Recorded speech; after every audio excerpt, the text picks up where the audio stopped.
Thanks, Karine. There's some big protests planned tonight in Dearborn, Michigan, on the eve of the president's visit to Michigan tomorrow. Arab Americans protesting the administration's handling of the war between Israel and Hamas. Does the president have any plans to meet with any Arab American community leaders when he's in Michigan tomorrow? So, as I stated, this is a political event.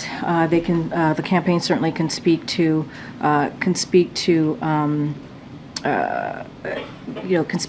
the different parts of the trip directly. I'll say this, and I kind of said this at the top when I was asked this question. The president has had meetings with Muslim and Arab leaders. Obviously, we don't read out every meeting. So has White House officials here have been in regular contact with Muslim and Arab leaders, folks in those community. Don't have anything else to share beyond that. And I've laid out that we understand. Like, we get this is a very difficult time for people. We get that. We get that it's a very difficult time for folks, we always believe it's important. The president believes it's important for Americans to feel like their voices can be heard, and to do that in a peaceful way. And so that is where we're always going to be on that.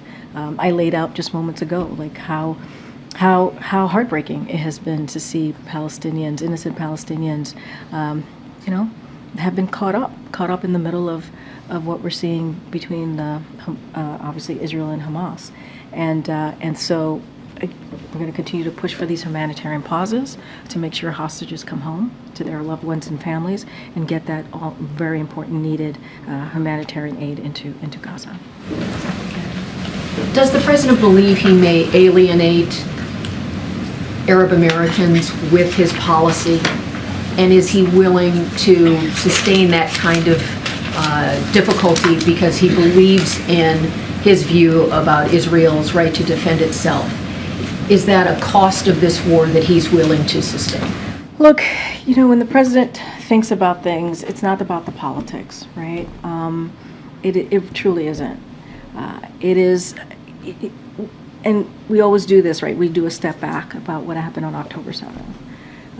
Israel was attacked by a terrorist organization, Hamas, and those leaders in that organizations have said they want to see October 7th happen over and over and over again. And the president's going to continue to believe that Israel has a right to defend themselves. Of course, they need to do it following the international humanitarian law. We've been very clear about that. And of course, we are heartbroken by what we're seeing with innocent Palestinians being caught up in the middle of that. And of course, we understand how folks are feeling in the community, and it's important for them to have their voices be heard. And we respect that. We respect that. But we cannot forget what happened on that day and what has led us to where we are today.